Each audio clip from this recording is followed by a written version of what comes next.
They called her broken. They said she was a mistake the universe forgot to fix. They said the alien child who could not speak was useless to both her own kind and to Earth. On the morning the city decided she was nothing, the sky above the megastructures burned cold blue, neon lights flickered through toxic fog, and a silent child stood alone in the middle of a crowded future. Her name was Luma. She was small for her age, blue-skinned and bald, with glowing eyes that frightened adults and confused children. Cyan lines pulsed faintly beneath her skin like living circuits. She never cried. She never laughed, and she never spoke. In the alien enclave beneath Earth's capital spire, silence was considered a defect. Speech was power, language was status, and without it, you were treated like a broken tool left behind in a war zone. The elders said Luma's mind was incomplete. The scientists wrote reports full of cold conclusions. Neural failure, communication null, no measurable contribution potential. They stamped her file with one word, broken. Humans were worse. They stared at her like a malfunctioning machine. Children mocked her glowing eyes. Adults avoided her quiet presence. Some whispered she was dangerous. Others whispered she was cursed. Only one human ever showed her kindness. A janitor named Elias who cleaned the lower transit tunnels. He never asked her to speak, never flinched when her eyes glowed brighter near him. He would sit beside her during his breaks and tell her stories. Of Earth, about oceans, about storms, about music. Luma listened. Always listening. What no one knew, what no scanner detected, what no test revealed, was that Luma was not silent, she was containing. Inside her mind was not emptiness, it was pressure, vast and terrifying, like a star compressed into a child's skull. Her species did not evolve speech the way others did. Long ago, before technology, they communicated through resonance, through harmonic fields that shaped matter and emotion. But on Earth, surrounded by artificial signals, those abilities were classified as unstable, too dangerous to study, so they were suppressed, buried, locked behind fear. Luma's voice was not missing, it was waiting. The day everything changed began with alarms. A low-frequency hum rolled through the city, subtle at first, then violent. Power grids failed, hover traffic froze mid-air. Neon signs shattered. People screamed as gravity flickered like a dying thought. From deep beneath the Capitol spire, an ancient signal awakened. Not alien, not human, but something older, a resonance. Weapon left behind by a forgotten civilization. Its activation threatened to tear the planet's magnetic core apart. Governments panicked, scientists screamed at each other. Military fleets launched into the upper atmosphere. Nothing worked, nothing even slowed it down. In the chaos, no one noticed the small blue child clutching her head, her cyan lines blazing like living fire, her eyes burning with unbearable light. Luma fell to her knees. The resonance weapon was calling to her, not with words, but with frequency, with pain, with recognition. Elias ran toward her, ignoring the crowd, ignoring the collapsing street. He held her shaking form and shouted for help, but Luma did not hear him. Inside her mind, the star was breaking open. She saw patterns no one else could see, felt waves of destruction forming like chords in a twisted symphony. Her species had once sung worlds into harmony and shattered them when necessary. Her elders had feared this, that a child like Luma would awaken, that silence was safer than power. The resonance weapon surged. Earth's crust began to apart, and then, for the first time in her life, Luma spoke, not with a mouth, not with sound, but with truth. The air bent, the city froze. Every human, every alien, every machine felt her voice slam into their nervous systems like a divine stop. The word did not echo, it existed. The resonance weapon screamed, its frequency collapsing under a superior harmony. The planet stabilized, the magnetic field locked into place. The threat vanished like fear under sunlight. People collapsed to their knees. Crying, laughing, terrified, Luma stood, eyes blazing like twin suns. Cyan lines flowing across her skin in complex living equations. For the first time, Earth heard her. Governments demanded explanations. Scientists begged to study her. Military commanders whispered the word weapon with trembling voices. But Luma did not belong to them. She turned to Elias, placed her small blue hand against his chest, and for the first time used human language. Her voice calm, soft, and devastating. You listened when I was silent. The city broadcast her image across the planet. The alien child once labeled broken, now standing as the only being capable of protecting Earth from threats it did not understand.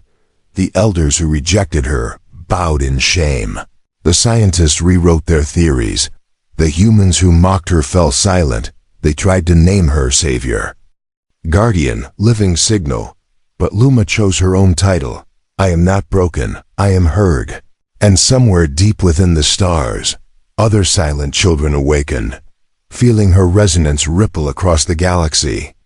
Knowing the universe had changed, because the quiet ones, the ignored ones, the ones labeled broken, were never weak. They were only waiting for the world to listen. Silence followed the miracle, not peaceful silence, but the kind that presses against the chest and refuses to let go. Luma stood at the center of it all, small, blue-skinned, glowing like a living echo. Every camera on the planet locked onto her face. Every signal tower tuned itself without permission. Every human heart beat just a little out of rhythm, because something inside them knew this child was not finished speaking. Governments moved fast, too fast. Emergency councils formed within minutes. Secure rooms filled with shouting voices and shaking hands. They did not ask what Luma felt. They asked what she could do.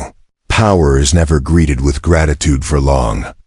Fear always follows. They called Elias for questioning, dragged him into bright white rooms, asked him what the child was, how long he had known, whether she could be controlled.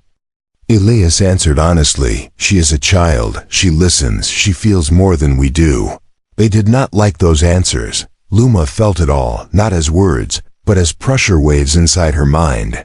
The same way one feels a storm before the first drop of rain. She could hear Earth now, not just people, but machines, satellites, oceans grinding against tectonic plates, cities humming in artificial pain.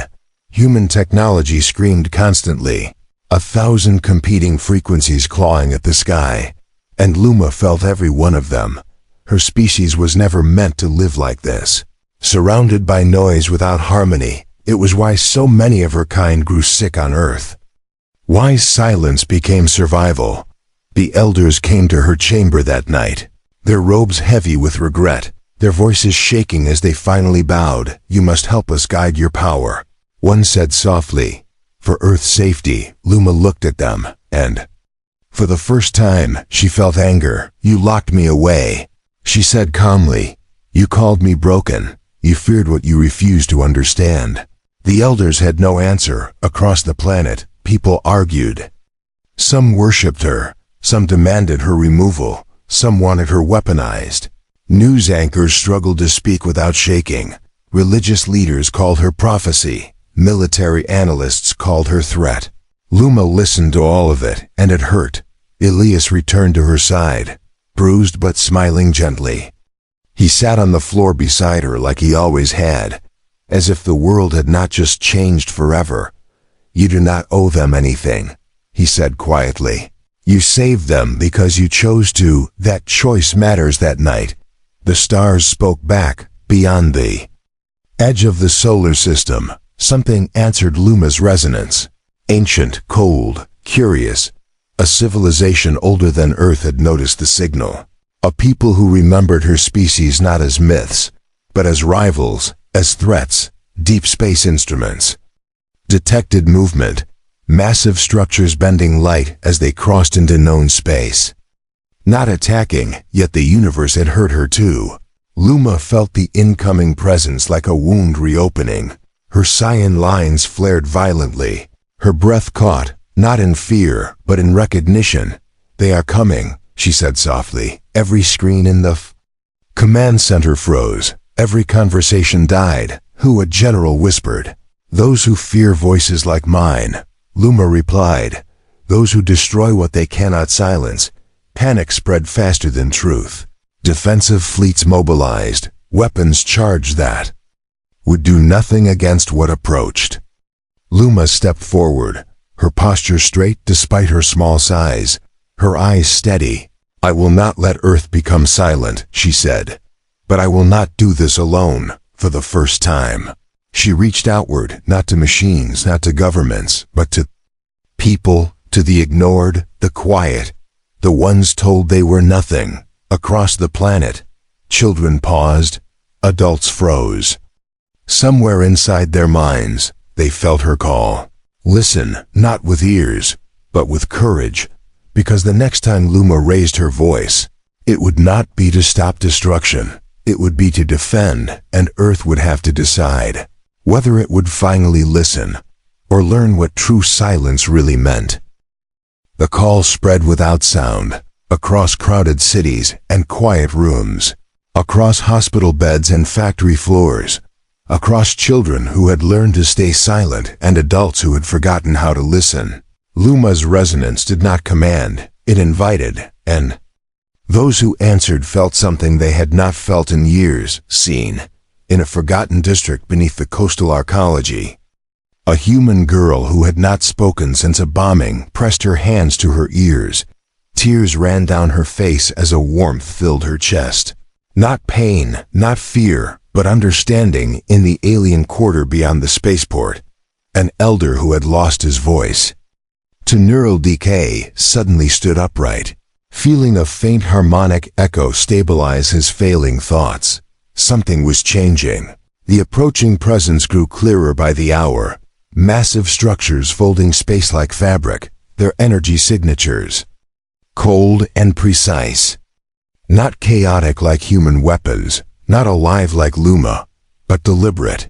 They called themselves the Silencers, a civilization that believed sound was disorder, emotion was weakness, and resonance was heresy. Long ago, they had hunted Luma's species across star systems, erasing worlds that sang too loudly, reducing civilizations to quiet dust. Earth was noisy, and now it had become visible. Global defense councils argued until their voices broke, plans layered on top of panic. No weapon could reach the Silencers. No shield could stop them. Only Luma stood calm, listening beyond fear. They are afraid, she said softly. Afraid of what cannot be controlled. Elias watched her.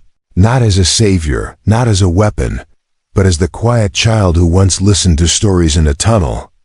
You do not have to face them alone, he said. Luma nodded. But what she did next stunned everyone. She did not raise her voice, she lowered it, across the planet. The resonance shifted, gentler now, focused. Those who had felt her call earlier felt it again, stronger, clearer. Listen to each other, Luma whispered. And something impossible happened. Humans began to hear humans, not words, but intent. Fear softened, anger lost its edge, isolation cracked. Alien refugees who had lived in silence for decades felt their minds align. Not identical, but harmonious. The Silencers crossed into orbit, their presence dimming stars. Their first message was absolute. Silence the source or be erased. The words struck every screen. Every language translated instantly. No emotion, no threat, just inevitability. Luma stepped forward, her cyan lines glowing steadily now. Not violently, no, she said. The single word rippled outward, not as force, but as truth. You fear silence because you do not understand it, she continued. Silence is not absence, it is choice. The Silencers reacted, energy structures forming around their fleets, preparing to end the conversation forever. Luma closed her eyes, and for the first time, she sang, not loudly, not softly, but perfectly. The resonance was not hers alone, millions joined unknowingly, hearts aligning, minds stabilizing, a planet learning harmony in real time. the silencers faltered. Their systems destabilized by emotion they could not process, by connection they had erased from themselves long ago. Errors cascaded through their structures. Formation breaking, this was not an attack. It was an invitation they could not refuse. Luma opened her eyes, looking into the void beyond Earth. "You can listen," she said, "or you can leave." The universe held its breath. And for the first time in their long existence, the silencers hesitated, because the child they had once hunted, the one called Broken, was not shouting, not threatening. She was offering them a choice, and that choice terrified them more than any weapon ever could. The hesitation spread through the void, not as fear, but as uncertainty. The silencers had erased doubt from themselves long ago. They had engineered it out, cut it away like a disease, yet now it returned, triggered by a small blue child who refused to fight them. Their fleets stalled in orbit, massive structures hanging motionless above Earth, weapons charged but unmoving, awaiting a command that did not come on Earth. People felt it, the pressure easing, the noise inside their minds quieting into something new. Not silence, but harmony. Luma stood barefoot on the cold metal floor of the command platform, her glow soft now, controlled, her eyes steady. She reached outward one last time, not pushing, not pulling, just opening. She showed them memory. She showed the silencers what they had erased, worlds that once sang beneath twin suns, children laughing in frequencies beyond sound, civilizations that solved conflict by listening before striking. She showed them the moment they chose quiet over connection, the first planet they destroyed, the relief they felt afterward, the emptiness that followed. The silencers recoiled, their systems destabilizing under emotional data they had not processed in millennia. "This is inefficiency." Their collective mind attempted to respond. Luma answered gently, "No, this is life." The resonance deepened, Earth itself joining the harmony. Oceans sinking with tectonic rhythm, cities dimming their artificial glare as power grids stabilized naturally. For the first time, the planet was not screaming. The silencers began to withdraw, not fleeing, but retreating with purpose, their massive forms bending space as they turned away. Before leaving, they sent one final transmission. Short, uncertain, "We will listen." The message echoed through every system, then vanished. The stars brightened again. The threat passed. Earth did not cheer. It breathed. In the days that followed, the world changed quietly. Governments dissolved. Emergency powers they no longer needed. Scientists rewrote textbooks with humility. Alien enclaves opened their doors. Luma refused every title offered to her. She did not become a ruler, did not join any council, did not leave Earth. She stayed. She walked the same streets that once mocked her, now filled with people who stepped aside not out of fear, but respect. Elias walked beside her, still telling stories, still listening. Children began to gather. Wherever Luma went, not because she spoke loudly, but because she listened deeply. Some of them were different. Quiet, awkward, ignored. Luma smiled at them, and they felt less alone. Years later, historians would struggle to define the moment Earth truly joined the galaxy. Some would say it was the day the silencers arrived. Others would say it was the day they left. Luma would say it was neither. It was the day the world learned that silence was not weakness, that broken voices often carry the strongest truths, and that listening can save more worlds than any weapon ever could. On a quiet evening beneath a clear sky, Luma stood on a rooftop overlooking the glowing city. Her cyan lines faint now, at peace. Elias asked her a question he had waited years to ask. "Do you still feel broken?" Luma looked up at the stars, then back at him, and smiled. "I was never broken," she said softly. "The world just needed to hear me." Far beyond Earth, other quiet minds awakened, not afraid anymore, not hiding, because the universe had learned a new truth. that sometimes the smallest voice changes everything.